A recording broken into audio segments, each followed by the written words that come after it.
I guess when you started writing lyrics, was it important to you to, I guess, purge your own soul, or just try to connect with the other human beings out there? And was it that important when you started writing? I think when I really started writing songs in earnest, it wasn't so much of a purge at that point.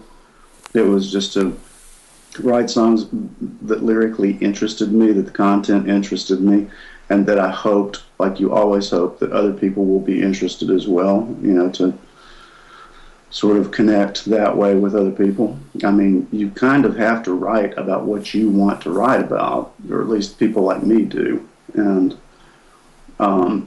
you just cross your fingers that somebody else will be interested in that same thing. Which is why I haven't ever written a lot of love songs, because I figured there's plenty of them. But there's not a whole lot of songs about spontaneous human combustion and things like that. So, you know, I'm happy to have provided at least one.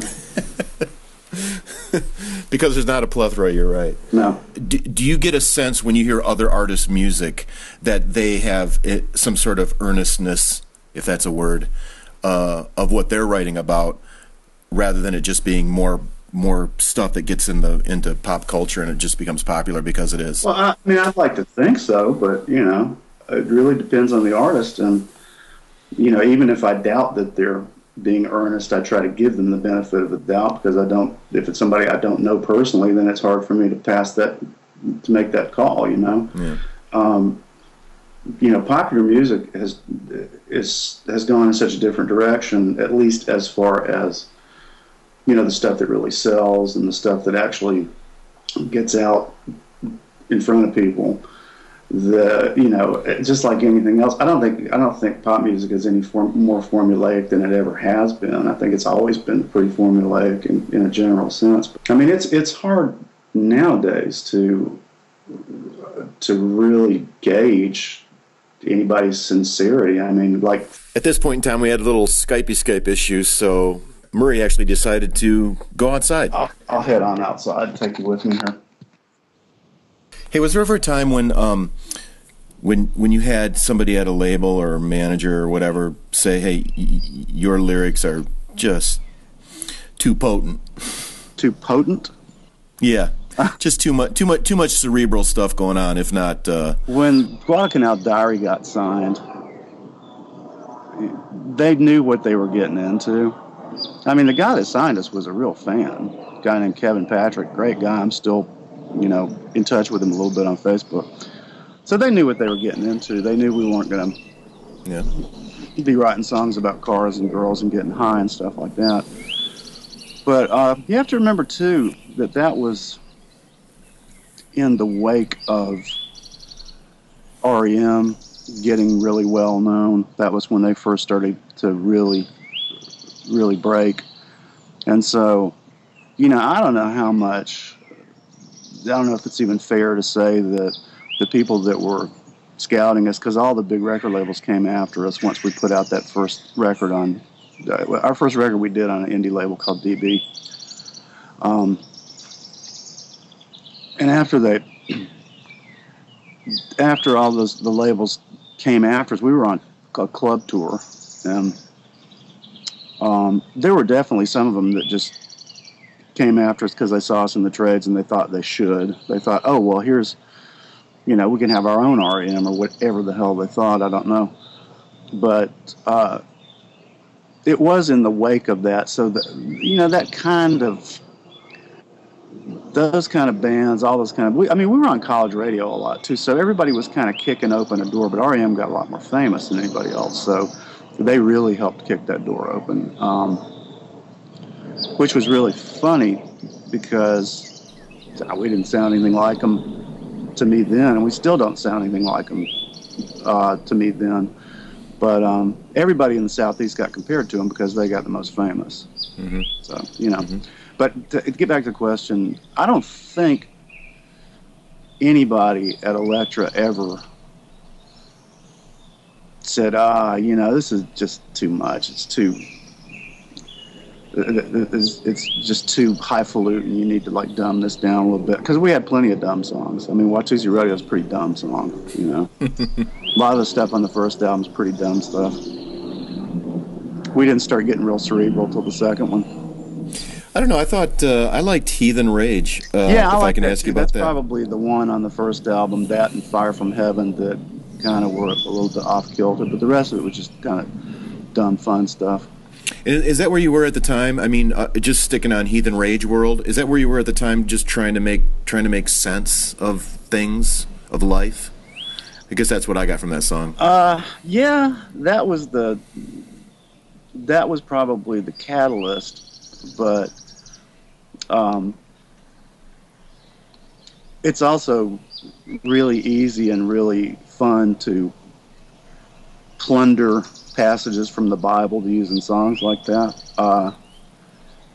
Because I remember Jeff and I were like, what does that even mean? You know, what does that passage mean? And that actually came about because we were still living in Marietta at the time, and the paper in Marietta is called Marietta Daily Journal, and every week, maybe every day, I can't really remember, but at least every week they ran an ad by a local church, and it was like a little message from the minister, but the headline was always, "Why did the heathen rage?"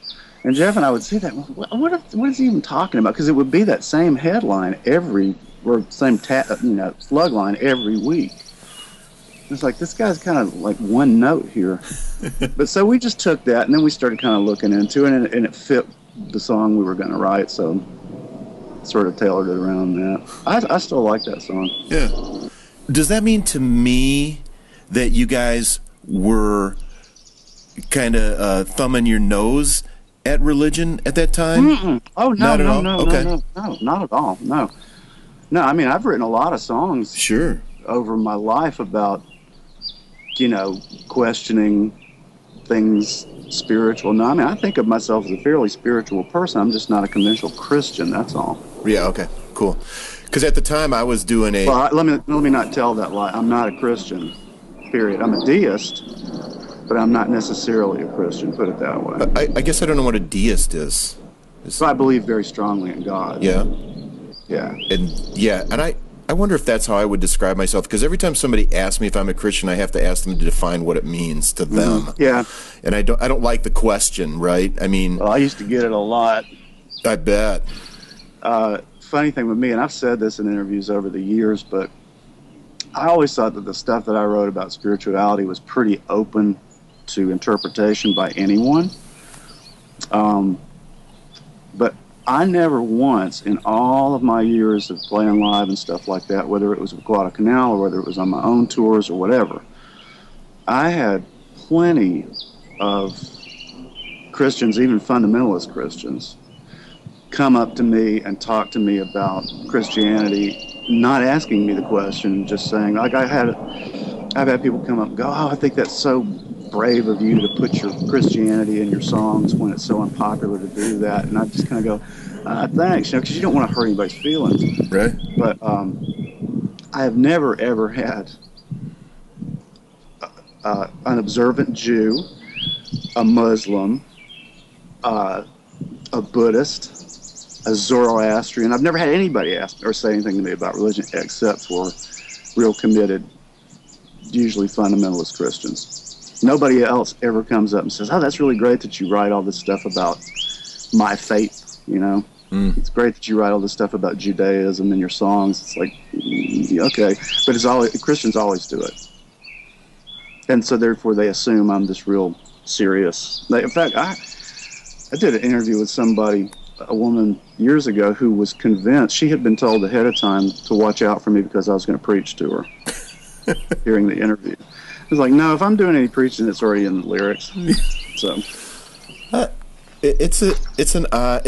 religion is an odd thing. It is, because I did what I called for a while a Christian radio show, Christian rock radio show, and as soon as I got in what I consider, I guess I define as sort of like the regular music business, because I was a buyer and a marketing guy for a big chain of music stores, and I started noticing that so many artists from the Lenny Kravitz of the world were singing about the same stuff, except for they were selling 4 million records, and the top selling Christian rock act was selling 250,000. And to me, I just went, and again, this is a part of my own growth and understanding of, or trying to understand of what it all means. You know, I just thought, why does it matter whose mouth it comes out of if it's speaking to me in some sort of truthful way, I guess. Sure. You know. Yeah. Yeah, it's hard to quantify. You remember Cornerstone? Oh, sure. Yeah. Did you play that? No, never played there. But you know, they had that magazine. Yeah. Oh, did for a while? Yeah. They put out a magazine every month, I think. Maybe it was just quarterly. Yeah. But 2 years running, Guadalcanal was like either first or second top 10 best Christian albums of the year in that magazine. So it's like, oh, it's a good thing you don't really know me. Well, you know, the thing that I always, when I would talk to somebody, say in your vein, I never wanted to talk to you back then because I never wanted you to get labeled Christian.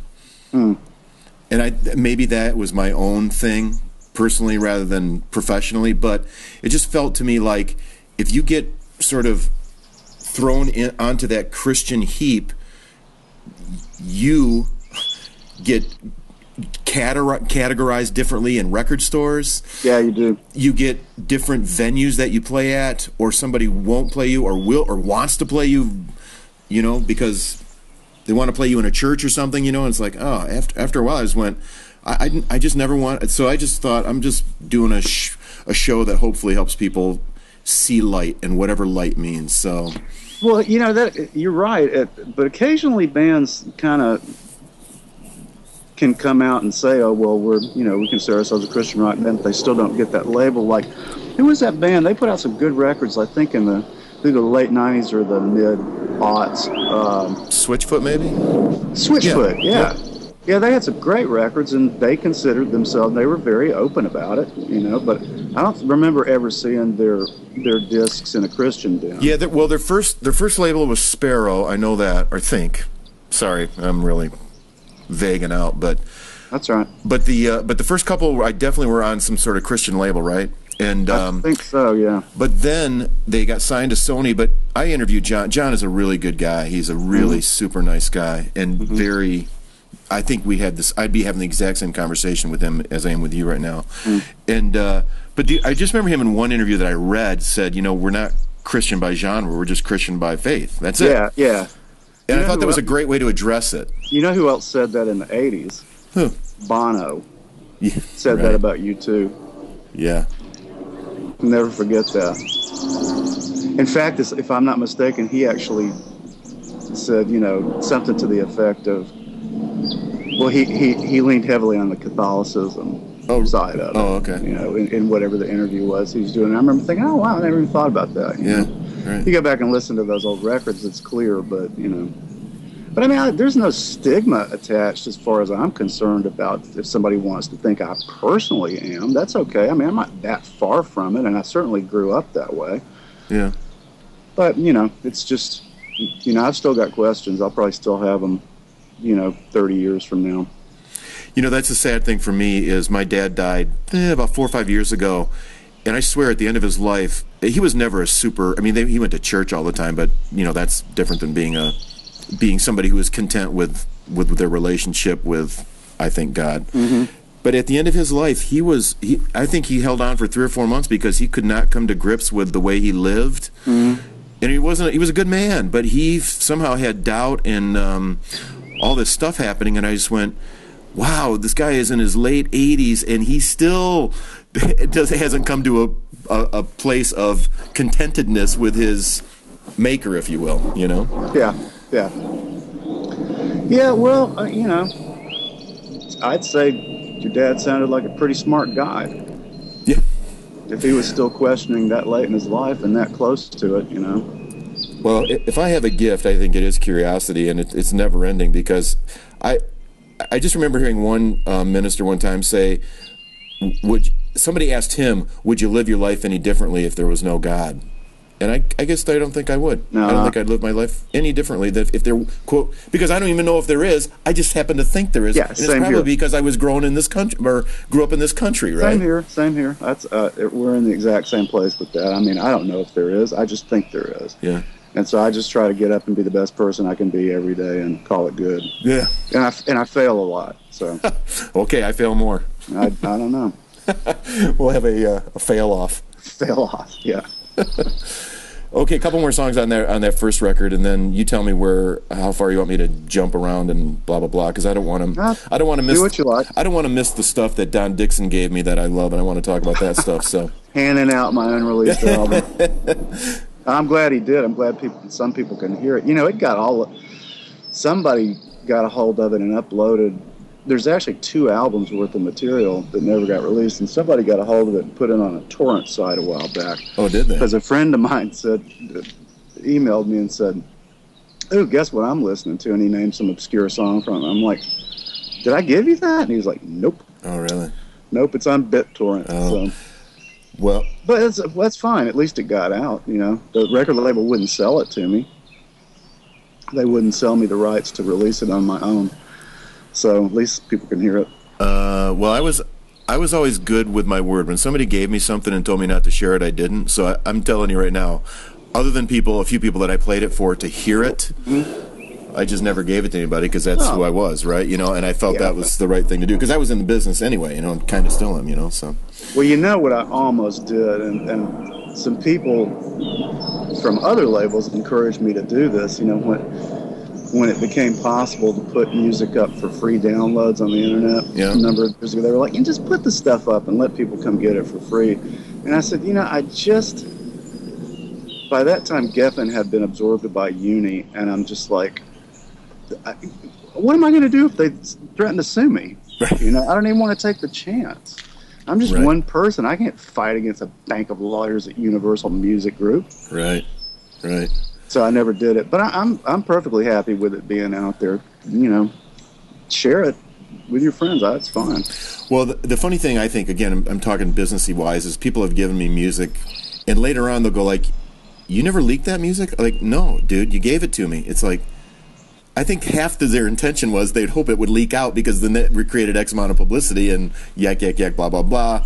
We get, you know, it's leaked out through, you know, at that time my listening radio show, so I just never did it. So well, let me get this straight now. I'm not in any way telling you should go leak this on the internet. I mean, you'll have your own. Then they'll come after you and not me. So you don't want that happening. I'm just saying, you know, please feel free to share it. I mean, I'm happy for it to be out there. I don't know who put it up on the torrent sites, but someone did, and I got no control over that. Well, I haven't done it for 19 years, so I doubt I'll do it in the next 19. Yeah, I've never done a thing like that. That's why I didn't do my own stuff. No. You know, I sure as hell don't want the RIAA coming after me either. Hey, so you said you liked Fire from Heaven. You want to talk about that? I have it down as life is confusing and all that stuff, and you're wishing a difference could happen. In the lyrics of that song at the time, I'll tell you where it came from. I've always been fascinated with phenomenon, and I was reading a book called, aptly enough, Fire from Heaven, that was about spontaneous human combustion. And so I wrote those lyrics just sort of based. I think that song was more about despair than it was anything else. Let me think about the lyrics for a sec. Rise and go. Yeah, a life all squeezed into these walls. She gazed out at night, wrote her dream across the sky. Yeah, see, I've written a bunch of stuff like that. It's just nobody's ever heard it because it's so grim, you know. I wrote a song probably about 4 or 5 years ago from a point of view of a woman who was just alone and feeling everything closing in on her. And I thought it was a pretty good song. I played it for several different women friends of mine, and they were just like, "It's a good song, but I wouldn't record it if I was you. I wouldn't play it if I was you. It's just too depressing." And plus, I didn't think about this, but after somebody pointed it out to me, I looked at the lyrics and I thought, you know, this could be construed as about suicide, and I'm sure as hell not going to put out something like that. Right. Or even play it live. I've never played it live. But, yeah, you know, you have to be careful with that stuff. You know, one of my favorite songs of all time is Don't Fear the Reaper, because it just besides the fact it's a catchy tune, it didn't occur to me until years and years after it came out that it was a travel poster for Suicide, and I thought, how perverse is this, that it got to be such a big hit. I know that guy Buck Dharma claims that it's not, but I don't believe him. It's just too obvious. You know, that's funny that you would have that that guide inside you that would say, I can't release this, even though it's something that's moved through you to a point where you actually had to write it down, and you thought, well, if somebody hears this, they might be on that fringe that is not safe. I'd be right there at the edge, and they might just be disconnected enough to think hearing me do a song like that is what they need. You know, it's. I mean, I don't want to be that guy. I don't want to be the guy that plays it. I mean, if I never record another note, I don't want to be the guy that stands in front of an audience and plays it. You know? Yeah. That's interesting to me. I mean, you feel that responsibility then, right? Yeah. Like I said, even if I don't have an audience, I still don't want to be the guy playing it, you know? Yeah, right. Yeah.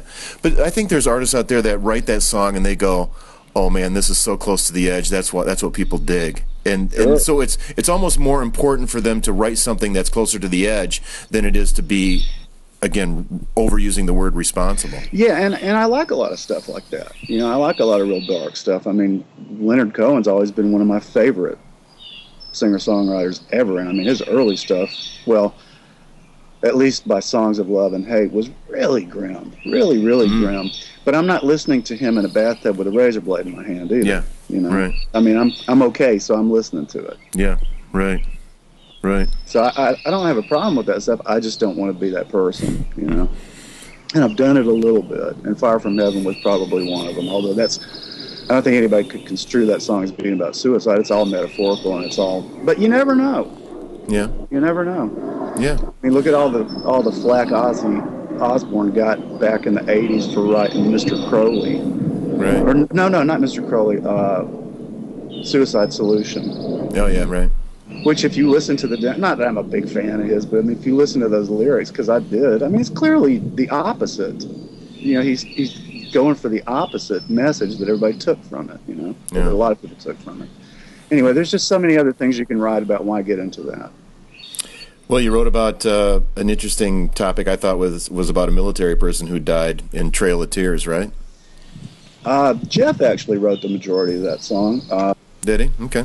And it's a heavy song. It's a pretty heavy song. I think Jeff was influenced by. I know he was. I think he was influenced by some Civil War ballads he was listening to at that point. That's why it ends with "One wore blue and one wore black." Mm-hmm. The blue is significant of the color of the Union Army. Mm. Yeah, in fact, I know that's where that came from. I'm not real sure what if he had anybody specific in mind when he was writing about. I think I only contributed a line or two of that song. Why'd you guys include, and then we'll get off of Walking in the Shadow of the Big Man? I just thought it was funny, and maybe this is why I thought you guys are all this Christianness when you put Kumbaya on a record. Why did we do that? Let's see. Why did we do that? Well, first off, you know, back in those days, the phrase Kumbaya didn't mean what it's come to mean now. You know how people say, oh, well, they had a Kumbaya moment, and it's usually these days used in a criticism towards President Obama. And or to say that you know the common usage of it now, to say Kumbaya moment. You know what that means. I don't need to explain it. But that didn't exist back then. And Kumbaya was really only in the early 80s. You only ever heard it like at scout camp or something like that, you know. I mean, that's basically where you heard it, sitting around a campfire.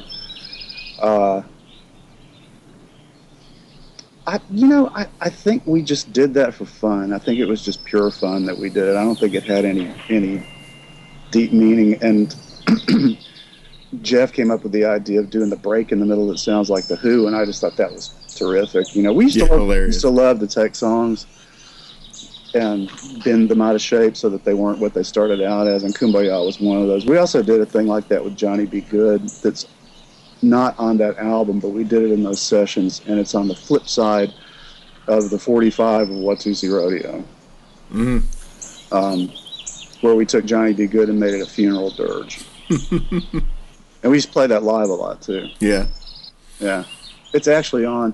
Do you know that Rhino reissue that they did of our stuff about 10 years ago? They did the first 3 albums. They did expanded editions of them. Oh, did they? And I think it's on that one. Oh, I'll have to look that up. I didn't know that came out. It was Rhino handmade. It was a limited edition thing.